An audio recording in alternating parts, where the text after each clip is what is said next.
St. Patrick's Day, everyone. March Madness and Ohio State spring football is just 2 days away. We're talking Ohio State football, of course, here on Buckeyes Live every Wednesday at 2 o'clock Eastern Time with From the Top, Kevin Noon from the vehicle there, Buckeye Grove.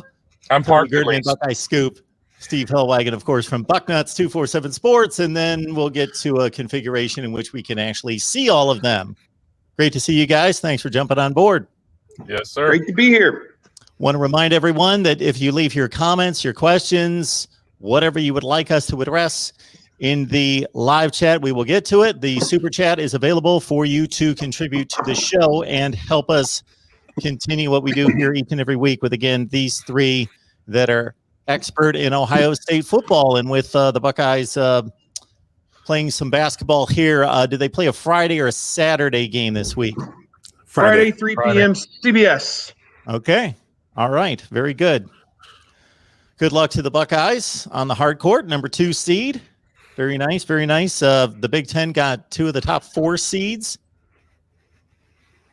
Got a 4 of the top, and 4 of the top 8. 4 of the top 8. Yeah. That's the numbers I was actually looking for there with, Illinois, Michigan, Iowa, and Ohio State. Very nice. Well, earlier today, Ryan Day held a news conference prior to spring practice again starting on Friday. Maybe the news to get out of the way, address right out of the gate would be that defensive back Marcus Hooker has been suspended indefinitely. Was that a typical violation of unspecified team rules to be addressed as it goes kind of deal? Did we get any other information, Steve?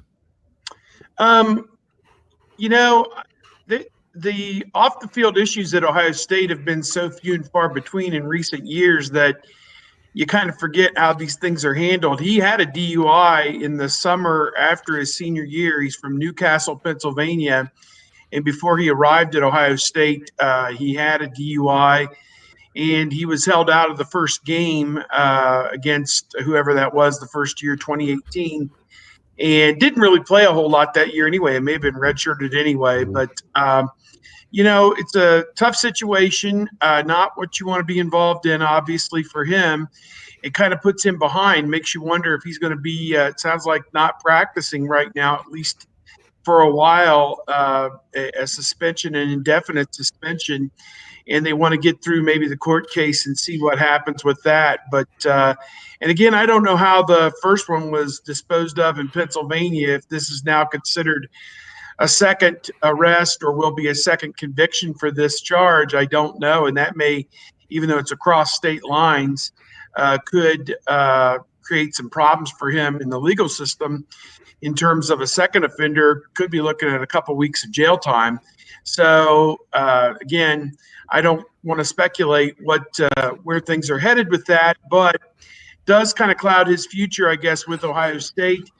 We were talking before we got started. He's a guy who played a little bit, split time with Josh Proctor last year, got picked on a couple times in some games, got caught biting up on some fakes and got beat over the top a couple times, very markedly in some games. And, I'm not sure that he's the first guy they would have sent out on the field at safety when the first practice hits on Friday. If he was in full and good standing anyway, I think it probably would have been Proctor, but he was certainly still in the running for some type of playing time and certainly would have been a special teams player for sure on this team. So, hurts your depth a little bit, but again, bigger issues than that. He needs to come to some kind of common ground on this situation and, finish out the rest of his college career without any more blemishes is what I'd say.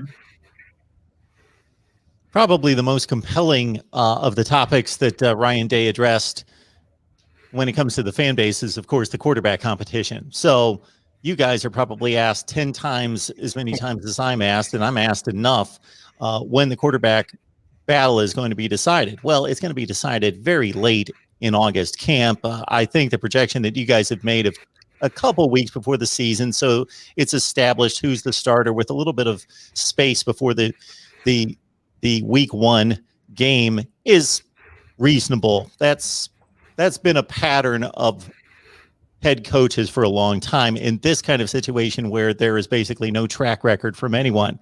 But there were some components of this conversation that Ryan Day set up in regards to the way the quarterback competition is going to be set up, Kevin, when it comes to the quarterbacks competing, not worrying about what the other guy's doing, focusing on themselves.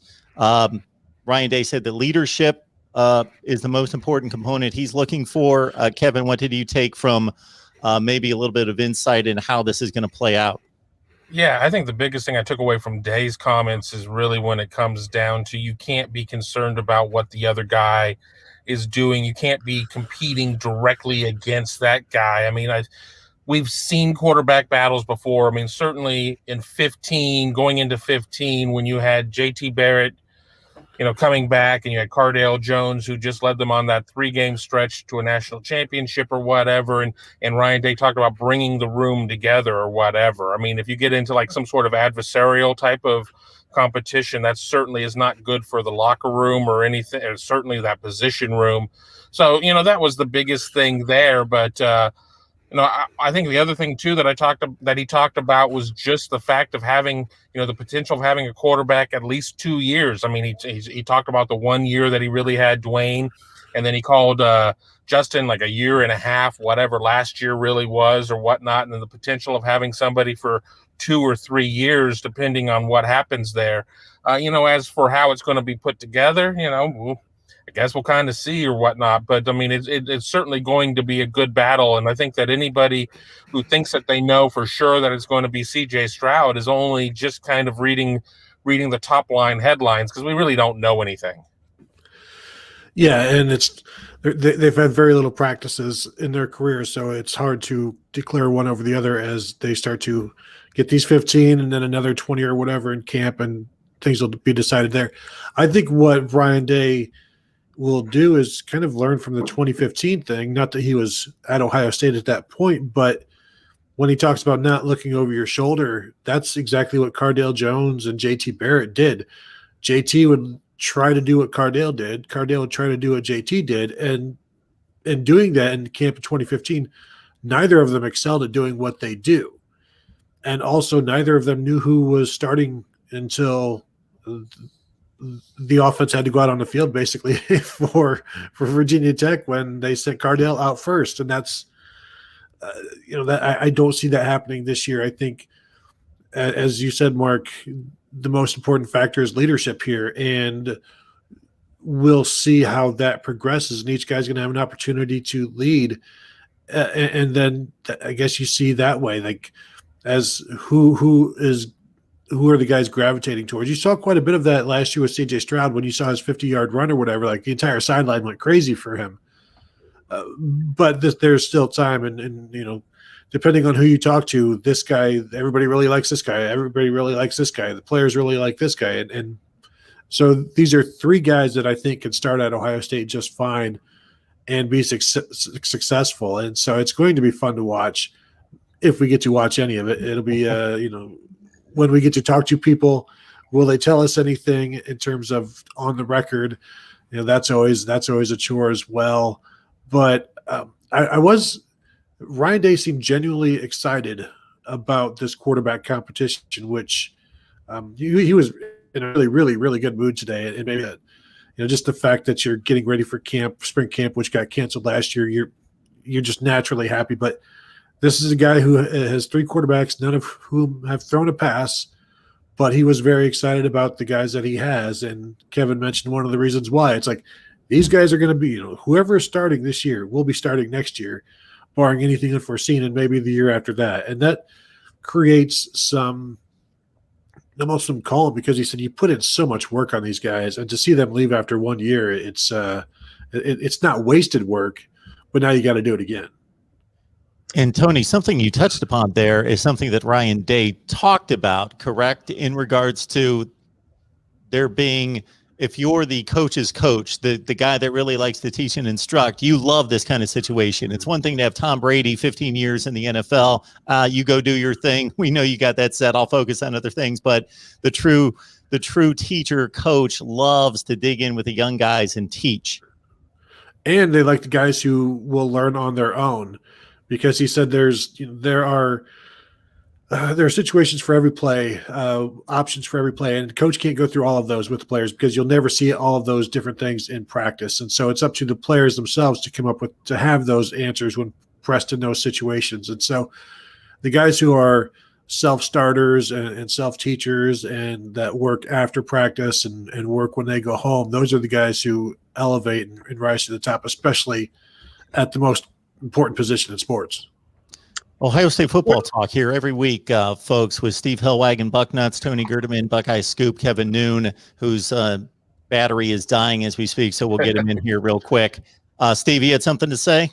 Yeah, just real quick. I think one of the things I was impressed with was they talked about how they have 112 players on the roster for the spring, which is unheard of to have that many people. And that because of that, and there were so many early enrolling freshmen, as part of that, they may be working 2 and 3 fields at a time, which means they can have offense, defense on 2 or 3 different fields working at the same time, 11 on 11, and getting those quarterbacks the maximum number of reps. And when you go into that type of situation, you'll say, okay, well, the 1s will be on one field and the 2s on another and the 3s on another.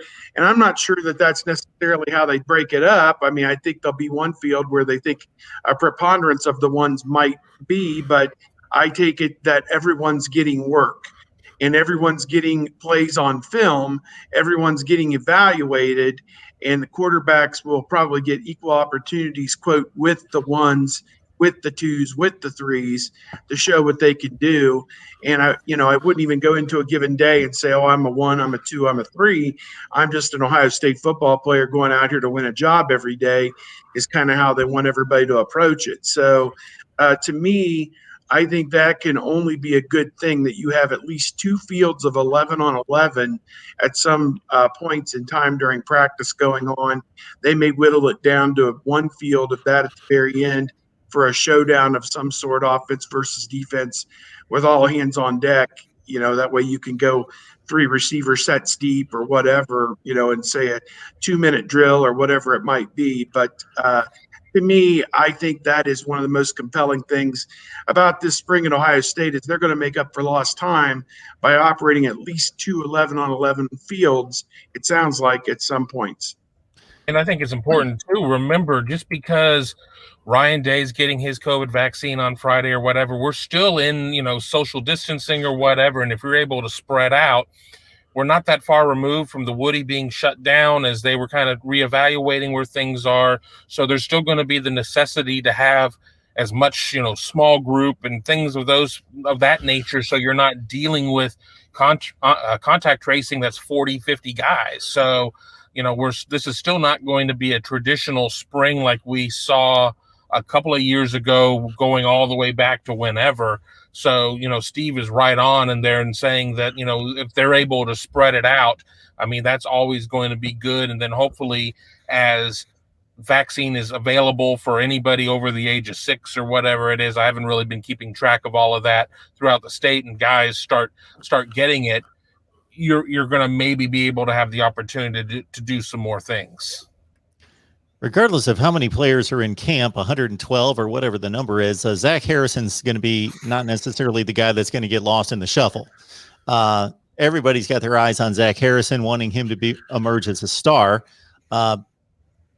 Kevin, Ryan Day said something about Zach Harrison, despite all the talent and the production that he's already put on the field, just seemed to be elevated, a different guy, even more mature and ready to go.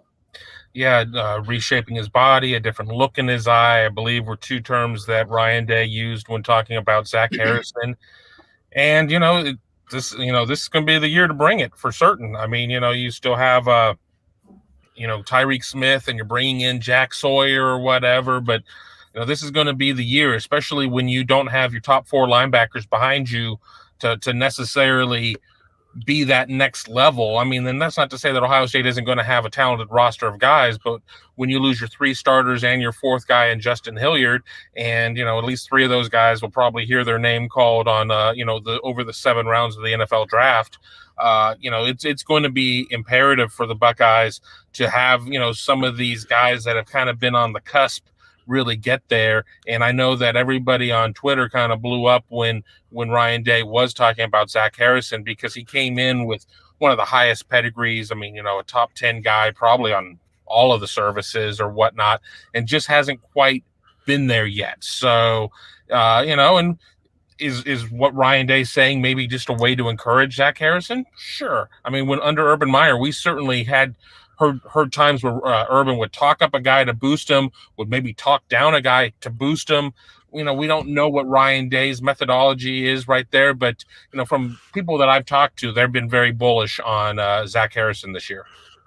I always find it interesting when a coach is asked, "Hey, just give us a name. Who's standing out? Who's already looking good? Who's doing this? Who's doing that?" And the coaches are like, "Yeah, I don't really want to do that." And then they give you a name, and that's today it was Zach Harrison. I think that may have been the only name Ryan Day gave us out of the blue, and to me that always speaks volumes, because they're always concerned about I don't want to forget anybody, or I don't and yet they still do want you mention how well this person is performing, and calling him that he's leading a unit now that has 3 guys who are a year older than him, and Tyreek Smith, Tyler Friday, and Javonte Jean-Baptiste. Those are all 4th-year guys, and Zach Harrison being the junior in there and already being one of the leaders.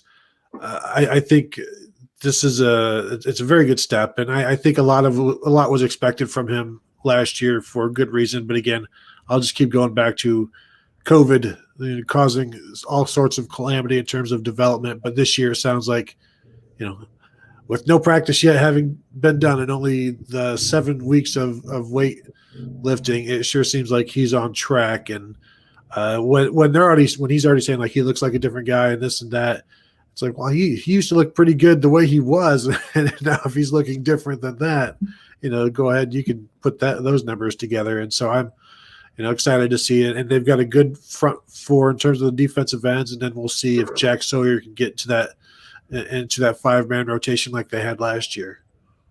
Yeah, I'm excited about Zach Harrison. That's good news. People expected him to step up and be the next Chase Young this past year. That didn't quite happen, but he still had a pretty good year by anybody's estimation. It was great to see Tyreek Smith come on at the end of the year. Javonte Jean-Baptiste could be a guy as well, Tyler Friday. So they've got some bodies. They've got some names there. And as you said, Jack Sawyer is a guy, a true freshman coming in. Didn't play last fall because he was kind of hoping maybe he would get to play in spring football for the Buckeyes if there was going to be a season. That was the initial thought on why he pulled out of Pickerington North football there in August. But that didn't work out, obviously. So, I am interested to see if the front 4 can make more of an impact. They were probably B-plus players this past year, and they need to get back up on that A level, because when they're at that A level, it really does provide more of a margin for error for the back 7, and we know the back 7 is being totally reworked for Ohio State at this point. So other than Sevyn Banks and Josh Proctor and maybe Marcus Williamson, there's nobody in the back 7 who you just hang your hat on and say, oh, this guy's going to be an all Big Ten guy. No doubt about it. So I think you are in a tough spot there defensively. You need that line to come up, and I think Harrison will be a big part of that. So I'll make the connection. If the pass rush is better next year, we won't have to talk about the secondary for 45 minutes every week. Okay, that'll be good. That will be good. Steve, we've got Super Chat contribution coming in here from Vinay, our guy Vinay. He caught the Ryan Day portion talking about Cam Brown and Court Williams. So Ryan Day had mentioned that everyone will be active to some degree. They won't be able to certain players participate in certain drills, but everyone will be doing something. So Vinay asking here, should we be concerned about the fact that Cam Brown and Court Williams will not be available till the end of spring practice and fall workouts per Ryan Day? No, I don't think you'd be concerned about that. I mean, you really wish that they were full go 100%, but the fact of it is they each suffered serious injuries. Court Williams was injured early in preseason camp, and then Brown suffered an Achilles injury first part of November, second or third game of the year, and was lost for the year. And that's usually a 7 or 8 month injury, and that takes him through spring football. So no, you don't worry about, you can't worry about injuries. I mean, it is what it is. I mean, I think that the biggest thing is to get those guys healthy, and then when they're healthy, they will compete to get on the playing field. And there's nothing more that you can really do about it. I think Cam Brown could help this team at corner. I think Court Williams could help this team at safety. But, for this spring, the other guys are going to get reps and going to get chances to play. And then in the fall camp, that's when Cam Brown and Court Williams will be added to the group. They'll be involved in 11-on-11 contact situations. And if they win the job, they win the job. And that's, you worry about it. I mean, you're concerned. It's just a fact of life. I mean, injuries are part of the game of football. And guys, as they run around into each other accidentally or on purpose, they're going to hurt one another. It's just part of the deal. And sometimes, people just step in a hole like Master Teague did last year, took a bad step on the field turf in the indoor facility and blew out his Achilles and was gone for 7 months. So nobody even touched him. So, it's just part of the game. And I was encouraged actually listening to Ryan Day from the standpoint that there's nobody who at least won't be out there on the sidelines or in some type of a uniform doing some kind of calisthenics or position drills or whatever, completely off limits this spring. They don't have anybody that sounds like they're like that. So I think they're ahead of the game in terms of injuries from an overall team situation. And for those two guys and probably a few others, they've just got to get their rehab work done, get healthy in the spring and summer, and then put themselves in position where they're ready to compete when the fall camp begins, around August 1st. Yeah, I mean, it's unfortunate that they're not going to be able to go through this, but, I wouldn't say that I'm worried about it. I mean, I think it would be more important for Court Williams, somebody who's still pretty young in the system, more so than even Cameron Brown. Just injuries are part of the game, and you just have to kind of roll with it and hope for the best. And it's not a case of where, that they're going to have to sit there and just be doing solely mental reps and are going to be in a full body cast or anything of that nature. I mean, everybody's going to be able to do something of some nature, I believe was the quote, or a pretty close paraphrase. And, it's just going to create opportunity. And, if these guys end up coming back, toward the end of summer, going into fall and are able to jump in front of anybody, I mean, obviously Ohio State's in a pretty good position with those guys because they were able to withstand not having the 15 practices or however many practices they wouldn't be able to have during the spring period and still be able to beat out whoever. So, you would love to have, all of your guys, all 85 of your scholarship guys, or, in this day and age with, that extra year, I don't know truly what the number is going to be. You'd love to have everybody be able to go through every snap, every drill, everything, but that's not realistic. And there's not a program in the nation that's going to be able to deal with that. Then again, for Ohio State fans, there's only one program that they give a crap about, and that's Ohio State. So then, they don't want to hear about anybody else, but, it's certainly not, I wouldn't say worried or even heavily concerned. I mean, it's just unfortunate, and you just hope that these guys are able to make full recoveries. I mean, a year ago we were sitting there talking about Marcus Crowley, and we really never saw Marcus Crowley play this past year. So, hopefully he comes back. I thought they cared about those guys up north. No, yeah, big time. Maybe they're not concerned, but all right. Anything else on that topic, Tony? Well, this isn't new information for the coaches. Like, they knew the extent of the injuries and how long they'd be out.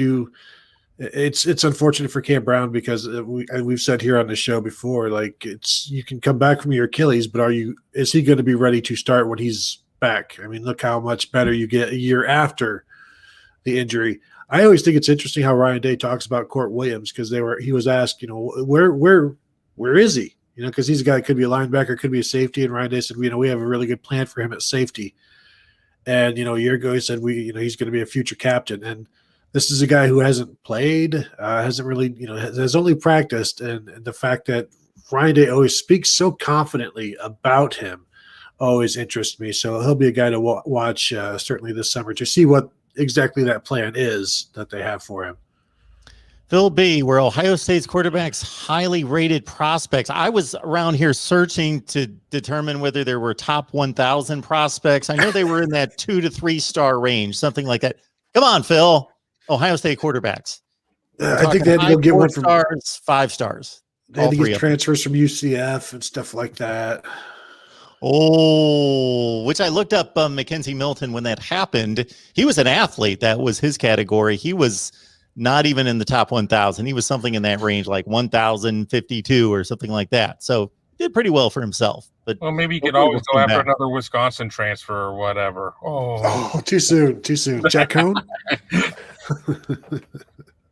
Okay. I kid because I care. Oh, we get a Jack Cohn reference. Nice. Even outside the Big Ten, Jack Cohn still makes his way into the conversation. All right. Linebackers and corner depth. I guess Ryan Day was a little bit more specific about linebackers needing to step up with all the experience that left, and then the secondary depth. Marcus Hooker's gone. That doesn't help. But a couple guys on the shelf, as you guys just mentioned, but they should be fine for August. So, Tony, we'll start with you. Just the Rod Farva mentioned it in here. Just I think Ohio State fans are really super concerned with the back seven. I think there's a lot of mystery with the secondary. Personally, I thought it was interesting that Ryan Day speaks of Lathan Ransom like a proven commodity. So we'll see where he is at some point this season, as starting somewhere. Josh Proctor, I expect him to start somewhere as well, but the corners are an issue. Seven Banks is fine. He'll be better than fine this year. It's who is that second guy? Because I don't know that it's Cam Brown. Yeah, you would assume it would be, but we don't know until he gets back. Is Ryan Watts, Ledgy Cavazos? Those were guys last year that didn't get a chance because of no spring camp and all that. We all know the reasons why, the lack of games. We'll get plenty of opportunities this spring, and one of those two guys needs to step up because they need at least 3 or 4 corners. And is Tyreek Johnson even an option anymore? Will he get passed by? So there's a ton of questions in the secondary at corner specifically, and we don't even really know what they're going to be doing in the back seven in terms of what is the defensive system. So I think that also needs to be answered before you start trying to plug guys in. So there's plenty of questions that we'll talk to Kerry Combs on Friday. He usually gives us more answers maybe than he should at times, and probably more answers than Ryan Day would if we were to ask him about what the defense is going to do. So it'll be interesting to learn what he has to say. I think there's enough linebackers to figure out who you're going to start to have a good 4 or 5. I just the secondary is the bigger concern to me. Guys have anything else, Kevin, on linebackers secondary? I think Tony hit it pretty well right there. It's going to be interesting to see who kind of is there. I mean, I think that the secondary is going to be the position everybody's going to watch that's not named quarterback. Quarterback, obviously is kind of the money position that everybody wants to pay attention to, but with Ohio State's run of corners that it's had, and then maybe just with some of the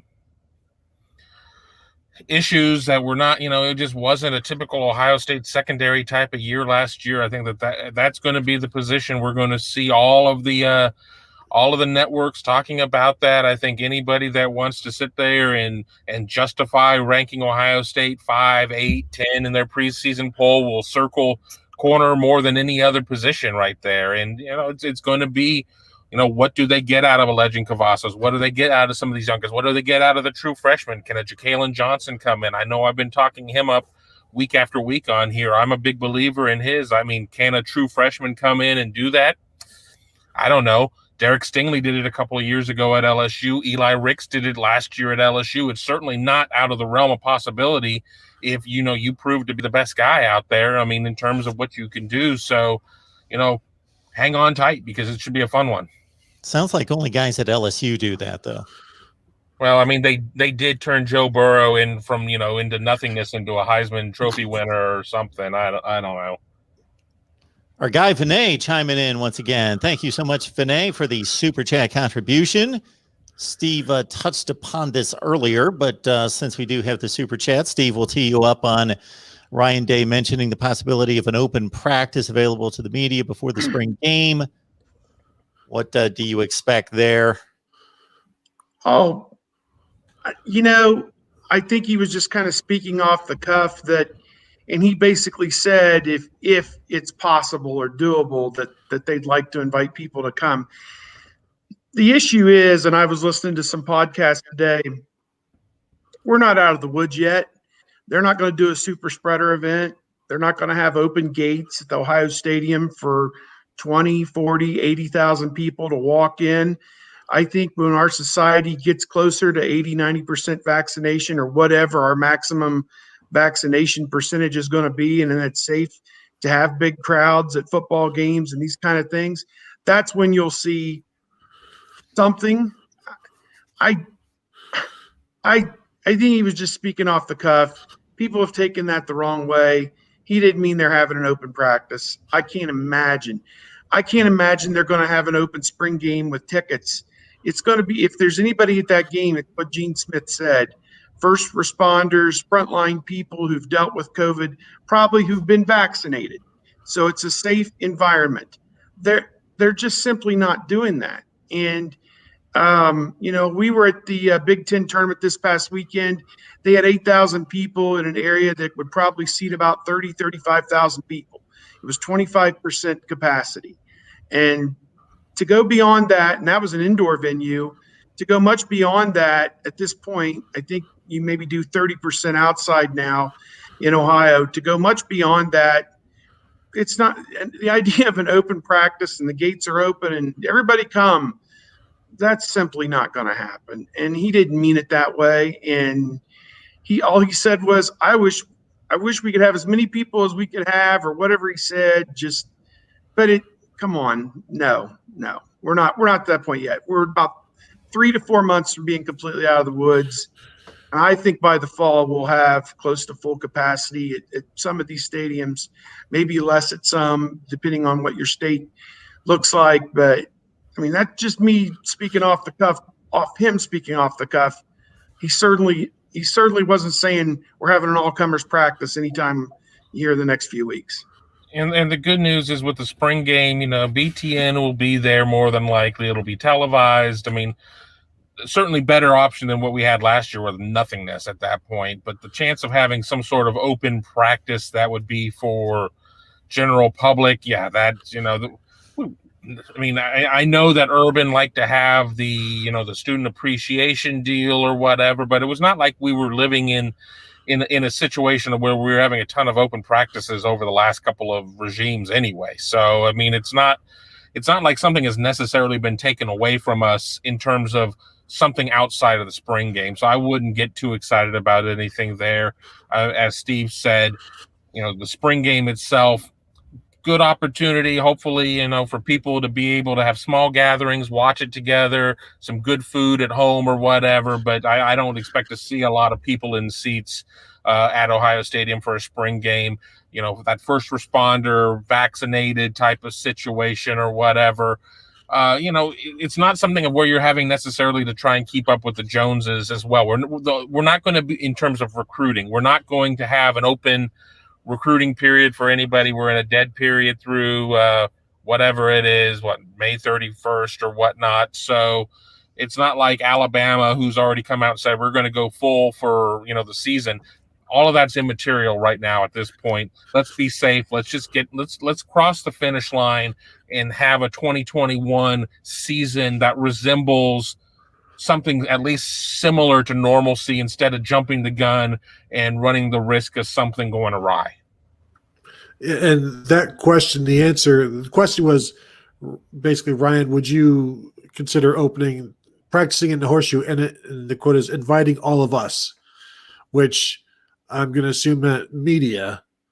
And then Day saying, if we can invite anybody, we will. If we get, that's the exact quote. If we can invite anybody, we will. Now, does that mean anybody or anybody on the Zoom call that that he was having? I think there's value to having fans there, and I don't think there's any reason why you can't have a few thousand fans in the Horseshoe watching practice to just be there, get out of the house. If it's safe to do it in the Lucas Oil, then it's safe to do it outside in Ohio Stadium. And we're not talking, open it to students. They're able to have enough students in the WAC to where the WAC isn't overrun on Student Appreciation Day. It's I don't know, 500, 1,200, something like that. Just invite students to that. Invite whomever you want. Just limit it. And there's no reason anymore. If you can sit 4 to a side, like at Lucas Oil, it was groups of 4. No, you couldn't have 6 in a row. You could have 4 in a row, and you're fine. And they're spread out.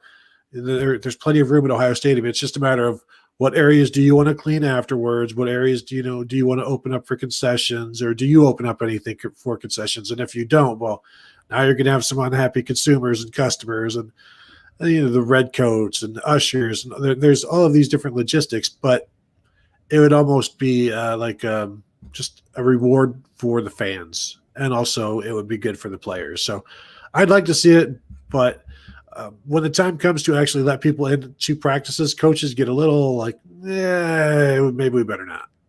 As Steve says, hinky. They get a little hinky about it. Coach gets a little hinky. A lot of it's coach and some of it's guys. Guys and coach. Well, Mark, I'm about out of battery here, and I don't want to die out mid answer, so I think I'm going to jump off here. Okay, Kevin, or you can squeeze in anything last that you want to say. Baba Booey. Baba Booey. I don't know. That's all I got. Anybody know a good sports bar in West Lafayette? I know things. That's what I do. That's where we're going to be Friday night. Appreciate it, Kevin. Have a good day. Ethan Boom Heron with the Super Chat contribution here. All right. Let's see what you got here. We've already addressed the secondary, but if either of you have any response to what Ethan's talking about here with the secondary approach, the 2 high look this season most of the time, maybe run a 1 high if one of the young guys shows they can start in the slot. Well, yeah, I mean,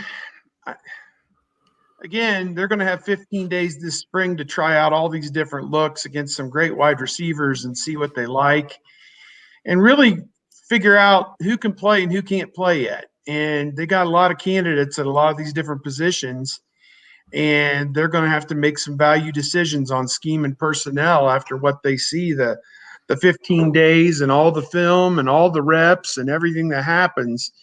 They're going to make some value decisions, I think, in the interim between now and the start of fall camp. You may not have an answer to this at the end of spring, and it may be a thing, okay, well, we know out of 5 different looks, we like these 2. These are the 2 that we want to hang our hat on. Then they go into the fall camp and try and perfect those 2 different looks. And so, that may be the progression in this thing.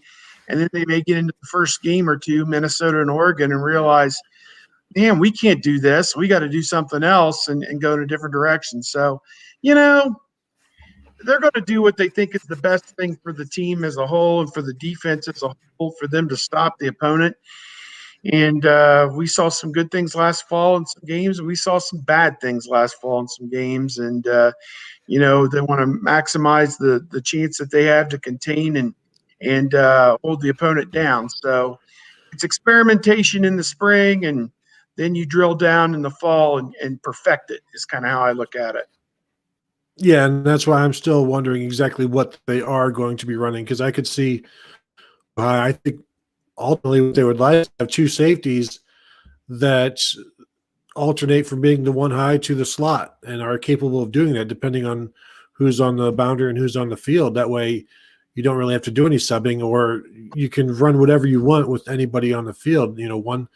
one snap, Josh Proctor is the high safety, and the ball moves to the other hash mark on the next down, and then it's Lathan Ransom who is the high safety. And if you have guys that can cover in the slot, like Josh Proctor did it some last year, or can Lathan Ransom do both? And if you got guys that can do both, then you got guys that can do anything, and that solidifies the safety position pretty quickly if you've got two guys that you can trust, and then you figure out who your nickel is and exactly what your base defense is. As your base defense and nickel is the bullet coming back and all of these other different things. And last year they couldn't even go to a dime. I don't even know if they could go to a nickel by the end because you're running so much 4-4-3.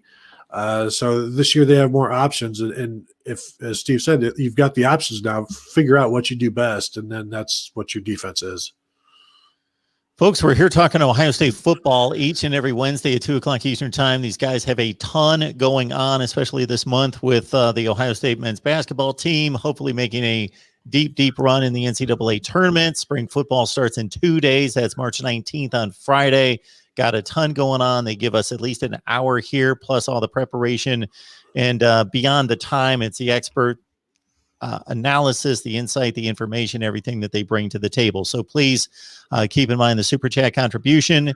You can also contribute directly to me, Venmo, PayPal, and Cash App. I'll make sure that it is distributed correctly. And so keep that in mind as well. You can just hit me up at Mark Rogers TV on, again, Venmo, PayPal, and Cash App. Also, get these videos out there on social media. You've got people that follow you on Facebook and Twitter that have no idea that we're here talking Ohio State football. You enjoy the content, just share the videos and the links on social media. Steve, you had mentioned that you wanted to see an A grade out of the defensive line this fall. Well, Ryan Day is already giving an A+ grade to his two analysts, so he likes to have experience there. He's had young guys previously, but Todd Fitch on the offensive side and Paul Rhodes, of course, former head coach at Iowa State on the defensive side, are already showing their worth the higher.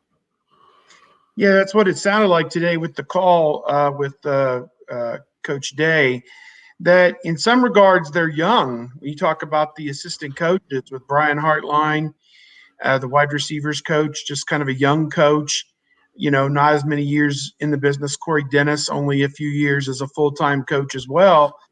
And so you've got, Todd Fitch, Paul Rhodes coming in, veteran guys that can give you a different outlook and a different set of eyes looking at things, and some more ideas and these kind of things. So I think that's what Coach Day was looking at in bringing in those guys. I think he mentioned that he had worked with Fitch previously.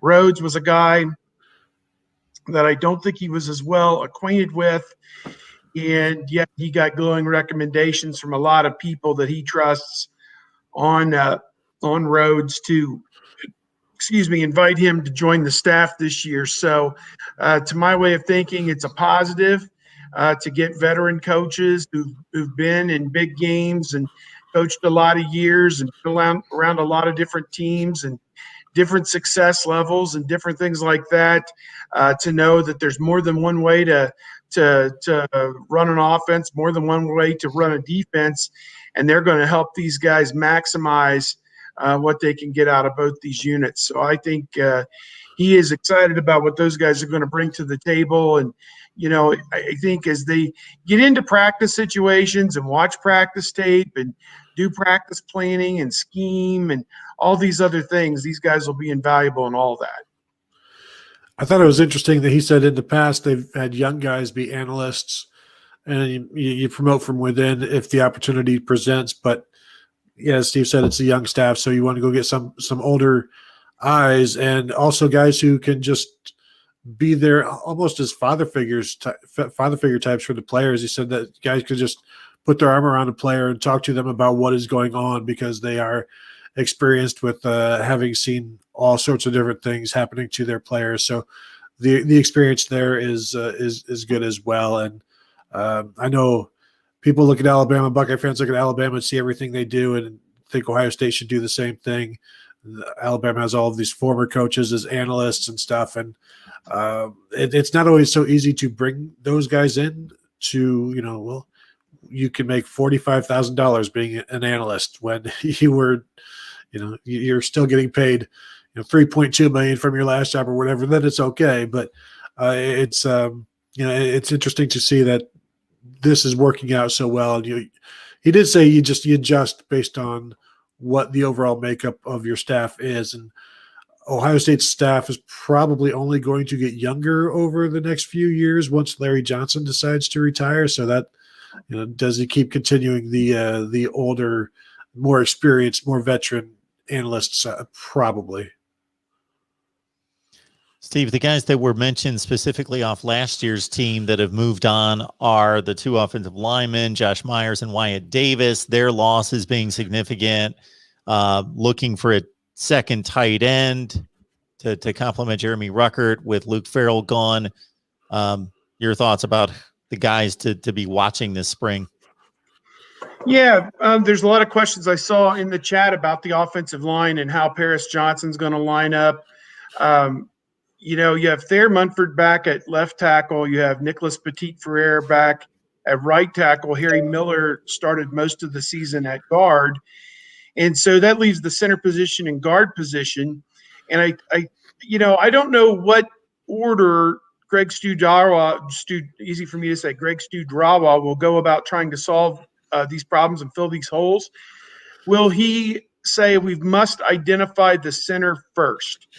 And if that's the case, Harry Miller and Luke Whippler, it sounds like, are the top two candidates at center.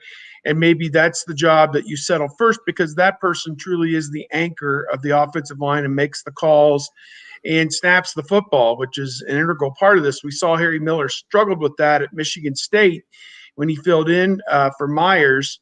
And we also saw as the year went on that when they needed to put Paris Johnson, Matthew Jones, and DeJuan Jones in the game because of COVID positives from some of the other starters that didn't get to play at Michigan State or then on against Northwestern or against Clemson or against Alabama, they had to jumble some things offensive line-wise.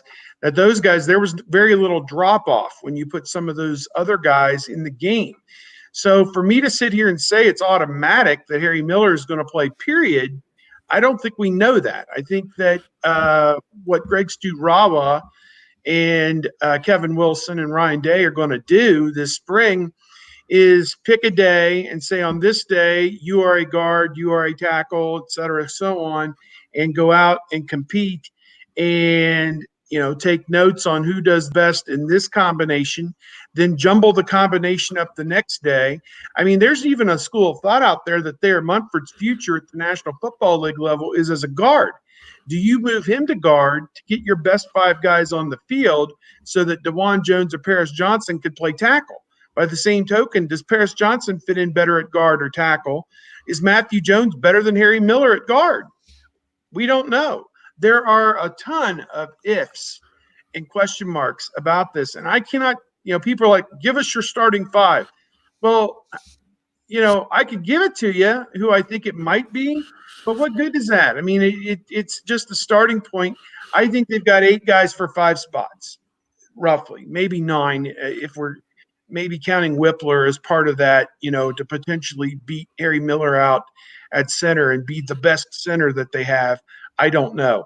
Matthew Jones came to Ohio State as a center as well. Does he play center? He's going to get some reps there, I guarantee you. So, they're starting, basically with this mound of clay, and they're going to mold it and move it around and mess with it and, put guys at guard and tackle and center and then tackle and center and guard. And, they're going to play with it and see how it comes out. I think Petit-Frere is going to play. He had a great year last year at tackle, in my estimation, for the most part. I think he's definitely going to play. I think Munford is definitely going to play. And I would put about 80%, 90% chance he's going to play at tackle. So the 2 tackle spots to me seem like they're pretty well set. And DeJuan Jones may not like that because tackle is about the only place you're going to see DeJuan Jones line up. I don't think you're going to see him line up at guard. So does that leave Paris Johnson in a position to compete for guard? If Harry Miller plays center, then maybe Paris Johnson's got a chance to play at guard. I don't know. So, Matthew Jones, Paris Johnson, Harry Miller, Luke Whippler, I mean, you got some great candidates there. They have great depth on the offensive line. By the end of the season, the offensive line could be every bit as good as the offensive line that they had when it was healthy in 2020. So I don't look at offensive line as being a detriment to this team. And I think the numbers are just going to keep right on soaring for this offense. They've got too many playmakers for it not to. Yeah, I think their top five are Munford, Petit Frere, Harry Miller, Matt Jones, and Paris Johnson. And Day said today that they're going to start out Paris Johnson at guard this spring. So I think they do that because they expect him to start probably at left guard. And then it's whoever you want between Harry Miller and Matt Jones maybe as your starting center. I talked to Greg Stadroa back in like the bowl game in 2018 when they had Michael Jordan as the starting center and Josh Meyers as the backup. And he said at that time he didn't want Matt Jones moving to center because that was going to be Josh Meyers' job eventually. But now that it's probably a wide open position, maybe do you revisit the Matt Jones thing? And even if Luke Whippler ends up, say Harry Miller wins the job, is Matt Jones the backup center in reality rather than Luke Whippler? Because you know how they always have seemingly the one of the offensive guards is the actual backup center. We've seen with Billy Price and Pat Elflein over the years. And, so I think there's a lot to be worked out, but as Steve said, there's 8 or 9 guys that they're comfortable with. And that's another reason why they're able to have – why Day is so excited about being able to get all of these quarterbacks work is because they have 15, 17, 18 offensive linemen that they can – not that they can start, but that they can play and rep with. And, you've seen some springs where they're down to like we've got 8 guys, and so we can't even put 2 teams together. And you've got to rotate and have guys taking first team and second team reps because they just don't have enough guys. And we don't even know if we can have a spring game this year. Spring games have been canceled for many teams over the years because they didn't have enough offensive linemen. And right now the Buckeyes have so many that it allows them to there's one quarterback over here, there's another quarterback over here, there's another quarterback over here, and they're all thrown to their 10 or 11 scholarship receivers and 3 or 4 walk-ons. And so I think the offensive line will be fine. The second tight end is a really key thing that I wasn't surprised Day talked about it because they do love their 12 personnel. And their second tight end right now is a complete unknown. Is it Cade Stover, who was a former linebacker and defensive end who played tight end last year but didn't actually play? Or is it a redshirt freshman, or is it a true freshman? And those aren't many options for what is a critical role in this offense. Kevin Wilson, as the tight ends coach and offensive coordinator, he loves having 2 tight ends.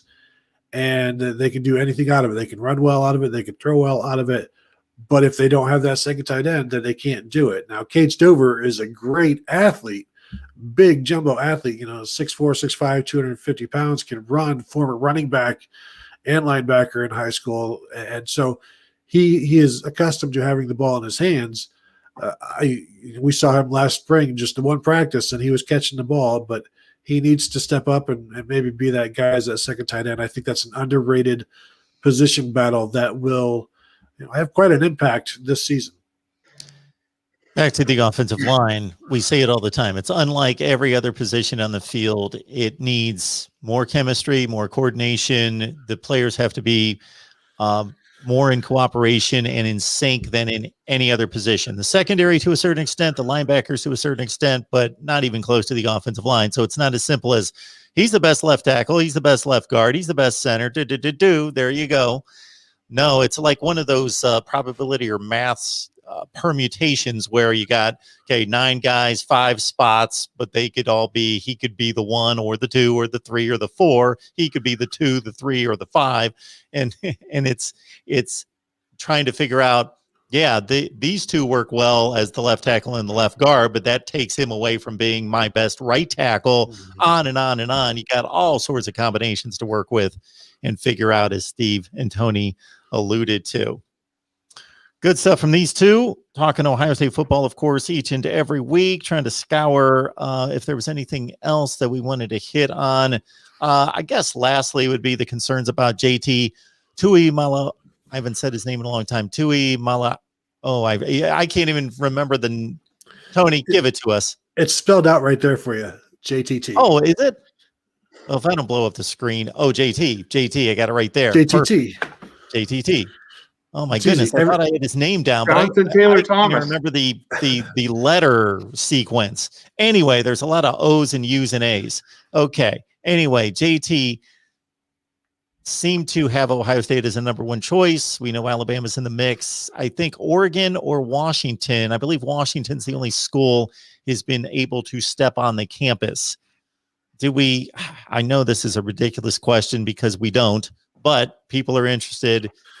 Can we possibly have any other lean toward what he's thinking, where he's at this point? Of course, we know that hopefully June 1st, he's going to be free to start to travel and get on campus.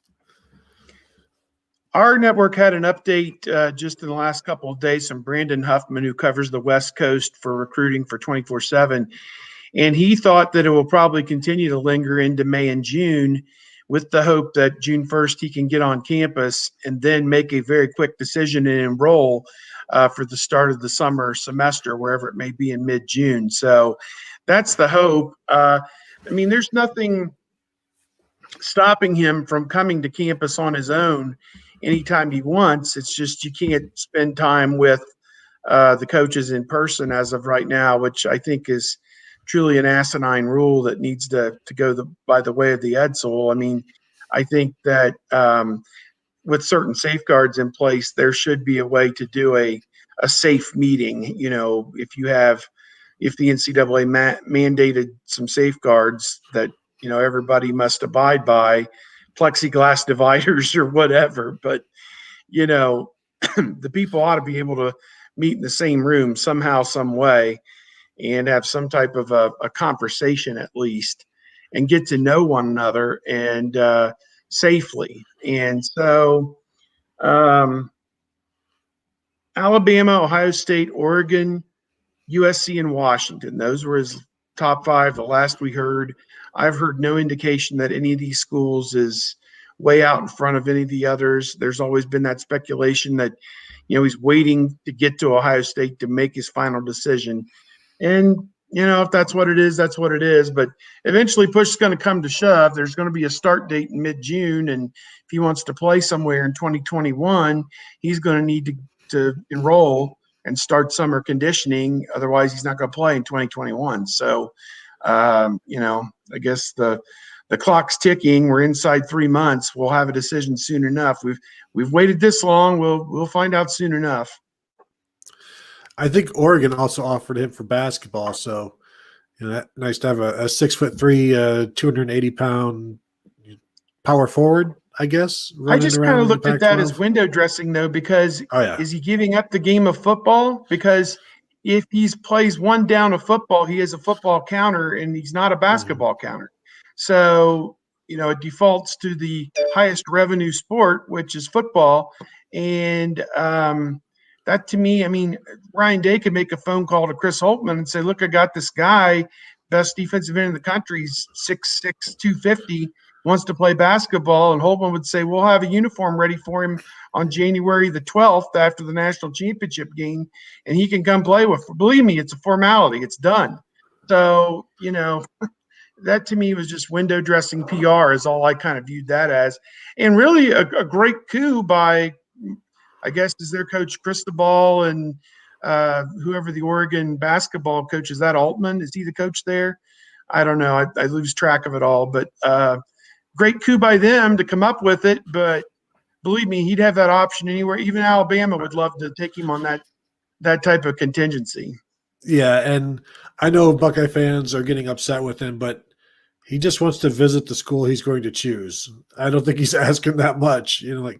No, you must choose the school for 5 years without visiting. Who does that? Like regular students hardly even don't hardly even do that. So I can't give him too much grief. Again, pandemic. Let's not forget. Is Ricky Dudley the last football basketball crossover guy? John Lumpkin, Nate Sally. Oh, Nate Sally. That's Nate right. Sally Nate Spider Sally. He would foul a little bit, as a 6'3" guard. Yeah, Lumpkin, late 90s. I think his last game was in the 98 was his last season, right? 97. Funny thing with Lumpkin, they beat Arizona State in the Rose Bowl on January the 1st, 1997.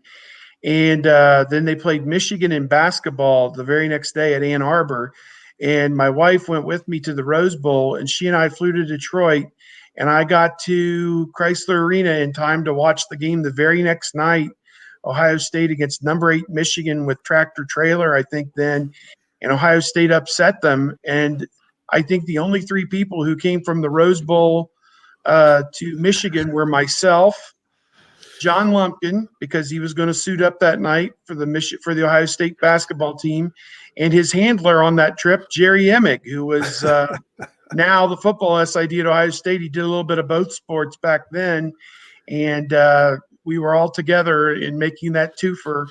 The Pasadena for the Rose Bowl in the afternoon on the 1st, and then the evening of the 2nd, the 3 of us were in Ann Arbor, and Ohio State beat number 8 Michigan, perhaps the only highlight of the 1996-97 Ohio State basketball season. And thank God we're on to better days.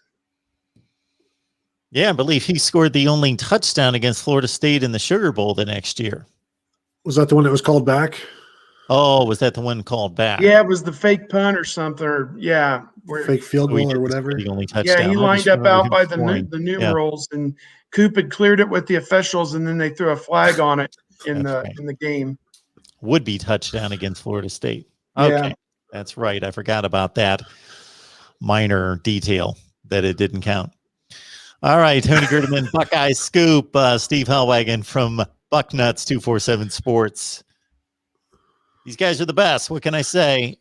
So we hope that you continue to come back, but bring people with you to watch Ohio State football talk here each and every Wednesday at 2 p.m. Eastern time, or whenever we can schedule it. That's why you subscribe, to hit the bell for the notifications to know when we're going live. Guys, enjoy the basketball this weekend.